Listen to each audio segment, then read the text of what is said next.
नमस्कार दोस्तों, आप सभी का बहुत बहुत स्वागत है। आज की कहानी का शीर्षक है रंगीली भाभी। तो चलिए शुरू करते हैं। आज होली का दिन था। बाहर सभी लोग होली के रंग में डूबे हुए थे। कोई किसी को रंग लगा रहा था तो कोई गुलाल, कोई किसी पर रंगों भरी पिचकारी मार रहा था तो कोई कीचड़ में लिपटा हुआ कुछ अलग ही नजर आ रहा था। लेकिन सभी की जबान पर एक ही बात थी, होली है भाई, होली है, बुरा न मानो होली है। लेकिन बाहर के इतने शानदार रंगों से अनजान दीपक अपने कमरे में बैठा मोबाइल में गेम खेल रहा था। तभी उसकी आंखों पर किसी ने पीछे से अपना हाथ रखा। दीपक अचानक हैरान हुआ और पूछा, कौन है? उसे एक महिला की आवाज सुनाई दी, अरे पहचानिए पहचानिए पहचानिए तो सही। दीपक पहचान लिया और बोला, मीता भाभी। तभी मीता भाभी बोली, वाह देवर जी, आप तो तुरंत पहचान गए। मीता ने अपना हाथ दीपक की आंखों से हटाया और जैसे ही उसने अपना माथा घुमाया तो उसने देखा कि उसके सामने ना सिर्फ मीता भाभी ही नहीं बल्कि दिया और रीमा भाभी भी हैं। दिया और रीमा भाभी के हाथों में ढेर सारा रंग था। दीपक कुछ समझ पाता उसके पहले ही उन लोगों ने उसके चेहरे पर रंग लगाना शुरू कर दिया। तीनों भाभियां चिल्ला उठी, होली है भाई, होली है। आज तो हम आपको ऐसे रंगेंगे कि रंग छुड़ाने में आपको कम से कम 10 दिन लगेंगे। हाँ, ये कहकर उन लोगों ने फिर से दीपक को रंग लगाना शुरू कर दिया। इस बीच मीता भाभी ने बाल्टी में रंगों को घोला और दीपक की ओर देखते हुए कहा, देवर जी तैयार है ना रंगों भरी बाल्टी में डुबकी लगाने के लिए?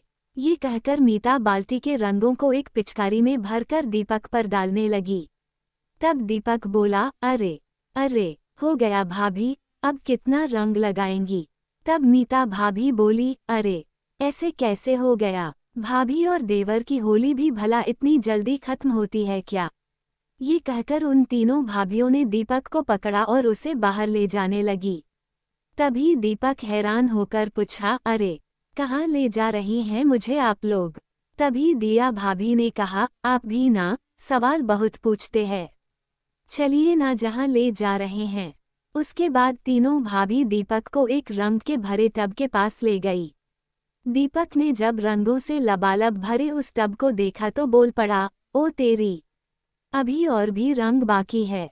दीपक की बात अभी खत्म भी नहीं हुई थी कि दिया भाभी ने उसे जोर का धक्का मारा और वो उस टब में जा गिरा। उसके बाद सारी भाभियां जोर जोर से खिलखिलाकर हंसने लगी और उससे कहने लगी, क्यों देवर जी, आ रहा है भाभियों के साथ होली खेलने का मजा? तब दीपक ने बोल, आ तो रहा है लेकिन ऐसा लग रहा है कि होली एक तरफा हो रही है। अरे ऐसा क्यों? अचानक मीता भाभी ने पूछा। तब दीपक ने बोला, क्योंकि अभी मैंने कहाँ लगाया आप लोगों को रंग। अरे जैसे आप लोगों ने मुझे रंगों से भर दिया, मुझे भी तो आपको रंगों से भरना है। ये कहकर वो टब से बाहर निकला और तीनों भाभियों को टब में धकेलने लगा। तभी दिया भाभी चिल्लाई, अरे यार, ये देवर जी क्या कर रहे हैं? तीनों भाभियां चिल्ला उठी, अरे छोड़ दो मेरा हाथ, अरे देवर जी छोड़िए ना, उद्धरण चिन्ह। तब दीपक बोला, अच्छा जी, जब आपकी बारी आई तो कह रही हैं छोड़िए छोड़िए। अरे कैसे छोड़ दें आप तीनों को? उसके बाद दीपक सभी को उस टब में डाल देता है और खुद भी टब में प्रवेश कर जाता है और बोलता है, वाह भाभी, अब न होगी देवर और रंगीली भाभियों की जबरदस्त होली। टब में चारों के चारों होली की खुमारी में डूबे हुए थे। दीपक कभी मीता भाभी को रंग लगाता तो कभी रीमा भाभी को, कभी तीनों भाभियां उसके चेहरे को फिर से रंग देती। क्यों रंगीली भाभियों, ये वाली होली कैसी है? दीपक ने पूछा। तीनों भाभियां एक साथ बोली, मस्त है। होली का मतलब ही यही है कि सब सही गलत को भुलाकर गले मिला जाए और मस्ती के रंगों में डूबा जाए। ये कहकर तीनों भाभियों ने दीपक को गले से लगा लिया। दीपक ने कभी सपने में भी नहीं सोचा था कि इस मोहल्ले में आने के बाद उसकी पहली होली इतनी शानदार और यादगार होगी। 6 महीने पहले ही तो वो इस मोहल्ले में रहने आया था। एक दिन जब वो अपनी बालकनी में खड़ा था तभी उसकी नज़र सबसे पहली बार मीता भाभी पर गई थी। मीता भाभी उस समय अपनी बालकनी में खड़ी अपने बालों को सुखा रही थी। मीता भाभी की खूबसूरती देखकर वो बार बार उसे निहार रहा था। दीपक मन ही मन बोला, वाह, कितनी सुंदर है ये भाभी, क्या तीखे नैन नक्श है इसके, इसके लंबे घने काले बाल कितने प्यारे लग रहे हैं। तभी मीता भाभी की नज़र दीपक पर गई। दीपक और मीता दोनों की नज़रें मिली। दीपक बिल्कुल झेप गया। तभी मीता भाभी ने उसकी ओर मुस्कुराते हुए देखा और अपनी एक आंख दबा दी। मीता भाभी की इस हरकत पर दीपक के दिल की धड़कन बढ़ गई और वो मन ही मन सोचने लगा, मस्त है, अरे वाह, इतनी जल्दी ग्रीन सिग्नल मिल गया मुझे, क्या किस्मत है मेरी। उसके बाद तो उन दोनों का नैन मटक का हर दिन शुरू हो गया। कभी दीपक अपनी बालकनी में खड़ा उसका इंतजार करता, तो कभी मीता अपनी बालकनी में उसका इंतजार करती हुई मिलती। उन दोनों ने इशारों इशारों में बातें करके एक दूसरे का फ़ोन नंबर भी ले लिया था। अब वे घंटों बातें भी करने लगे थे। बात करते करते मीता बोली, अरे यार, फ़ोन रख भी दीजिए देवर जी, कितनी बातें करेंगे। दीपक बोला, क्या करूं भाभी, आपसे बातें करके जी नहीं भरता। तब मीता बोली, वो तो ठीक है लेकिन कुछ बातें कल के लिए भी रहने दीजिए मेरे प्यारे देवर जी, क्योंकि मेरे पति का फ़ोन आने वाला है। ये कहकर मीता भाभी ने फ़ोन रख दिया। लेकिन इस बीच दीपक के साथ एक और घटना घटी। एक दिन दीपक बहुत देर से मीता का इंतजार कर रहा था, लेकिन मीता बालकनी में नहीं आई। दीपक सोचने लगता है कि क्या बात है, बहुत बहुत देर हो गई, मीता भाभी बाहर नहीं आई, फ़ोन करूं क्या मैं उन्हें। दीपक बेसब्री से माला का इंतजार कर रहा था। तभी उसकी नज़र माला की बालकनी में एक और खूबसूरत औरत पर गई। पहले तो दीपक को लगा कि वो मीता ही है, लेकिन फिर जब उसने गौर से देखा तो उसे पता चला। मन ही मन सोचने लगा, अरे ये कौन है, पहले तो कभी मीता भाभी के यहाँ नहीं देखा। उद्धरण चिन्ह, मीता, रीमा और दिया एक ही बिल्डिंग में रहते थे। तीनों में बहुत ही ज्यादा बनती थी। इसका सबसे बड़ा कारण था कि वो तीनों की तीनों बहुत ही खुले विचारों की थी। मीता ने जब अपने दोस्तों से दीपक का जिक्र किया तो तीनों उसके बारे में चर्चा करने लगे।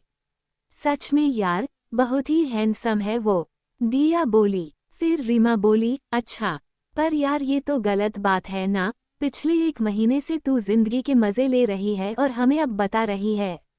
इस पर मीता बोली, बता तो दिया ना, छिपाया तो नहीं। फिर दिया बोली, अरे हमसे क्या छुपाओगी रानी, हम तो दीवार के आर पार भी देख लेते हैं। दीपक रीमा को देखकर ख्यालों में खोया हुआ था, तभी बालकनी में मीता और दिया भी आ गई। उसके बाद वो तीनों दीपक को देखकर मुस्कुराने लगी और उसे इशारों से मिलने के लिए बुलाया। दीपक जब पहली बार उनसे मिला और उन तीनों ने उसे जब ये बताया कि वे सभी उसे बहुत पसंद करती है, तो दीपेंद्र के मन में लड्डू फूटने लगे। वो मन ही मन सोचने लगा, वाह, इसे कहते हैं किस्मत का धनी होना, एक साथ 3 रंगीली भाभियों का प्यार। वाह दीपक, क्या किस्मत पाई है। मीता, रीमा और दिया के पति बाहर जॉब करते थे। वो साल में कुछ दिनों के लिए अपने घर आते और फिर वापस लौट जाते। उन्हें अपनी पत्नियों पर बहुत भरोसा था, लेकिन वो उनके भरोसे को तार तार कर रही थी। बहरहाल दीपक तीनों रंगीली भाभियों के साथ होली का आनंद ले रहा था। तभी वहां वो हुआ जिसकी उम्मीद किसी को नहीं थी। मीता, रीमा और दिया भाभी के पति वहां पहुंचे और उन्होंने अपनी पत्नियों को इस बेशर्मी में दीपक के साथ देखा, तो उन सभी का पारा 7वें आसमान पर जा पहुंचा। मीता का पति चिल्लाया, ये सब क्या है, क्या है ये सब। मीता घबरा गई और बोली, जी, वो हम लोग होली खेल रहे हैं। पर आप लोग कब आए, आपने तो कहा था कि छुट्टी नहीं मिल रही है। मीता का पति बोला, छुट्टी मिल गई और इस छुट्टी ने ही तुम लोगों की पोल खोल दी। अरे इस तरह से कौन होली खेलता है, हम लोग बाहर तुम्हारी खुशियों के लिए इतनी मेहनत करते हैं और बदले में तुम लोग हमें ये दे रही हो। रीमा और दिया के पति भी अपनी पत्नी पर काफी आग बबूला हो रहे थे। रीमा और दिया के पति दोनों एक साथ बोले, हम लोग भी तुमसे दूर रहते हैं। अगर हम लोग वहाँ ये सब कर रहे होते तो तुम्हें कैसा लगता है। पति पत्नी का रिश्ता प्रेम और विश्वास का है, उसे इस तरह कौन आग लगाता है। दीपक, जो अब तक मस्ती में डूबा हुआ था, उसके दिल की धड़कन अब बहुत तेज हो गई थी। उसे लग रहा था कि उन तीनों के पति उसकी जबरदस्त पिटाई करने वाले हैं। वो भागने की ताक में था कि तभी मीता के पति ने कहा, देखो, तुम लोग हमारे साथ खुश नहीं हो तो हम तुम्हें छोड़ देते हैं। तुम इस लड़के के साथ रहने के लिए आज़ाद हो। तुम लोग चाहो तो इसके साथ हमेशा के लिए रह सकती हो। हाँ। उनकी बातों को सुनकर दीपक ने कहा, अरे ये क्या बात हुई? मौज मस्ती तक तो ठीक है, लेकिन साथ कौन रहेगा, और वो भी इनके साथ? जो अपने पतियों की सगी नहीं हुई, वो मेरी क्या होंगी? मुझे नहीं रहना इनके साथ। दीपक की बातों को सुनकर तीनों को बहुत ही अजीब लगा। उन्हें खुद से घृणा होने लगी। उन्हें अपने किए पर बहुत पश्चाताप भी हो रहा था। उन्हें पहली बार एहसास हुआ कि उन्होंने कितनी बड़ी गलती की है। पश्चाताप के आंसू उनकी आंखों में दिखाई देने लगे थे। तभी मीता बोली, हमें माफ कर दीजिए। हम गलत राह पर चल निकले थे। दुनिया में सबसे बड़ा पाप किसी के विश्वास को तोड़ना है। हमने आपका विश्वास तोड़ा है। हमें माफ कर दीजिए हमें। ऐसी गलती फिर नहीं होगी। तीनों के पतियों ने उन्हें माफ कर दिया और वहीं पास में रखे रंगों को उन्हें लगाते हुए कहा, होली है। होली के त्योहार के दिन तीनों भाइयों ने अपने जीवन से विश्वासघात का रंग निकाल दिया और प्रेम और विश्वास के रंग से अपना जीवन भर लिया। दोस्तों, ये थी आज की कहानी। पसंद आए तो कमेंट्स, लाइक और शेयर जरूर कीजिएगा और चैनल पर नए हो तो सब्सक्राइब जरूर कीजिएगा। तो मिलते हैं एक नई कहानी के साथ। चैनल पर बने रहने के लिए बहुत बहुत धन्यवाद।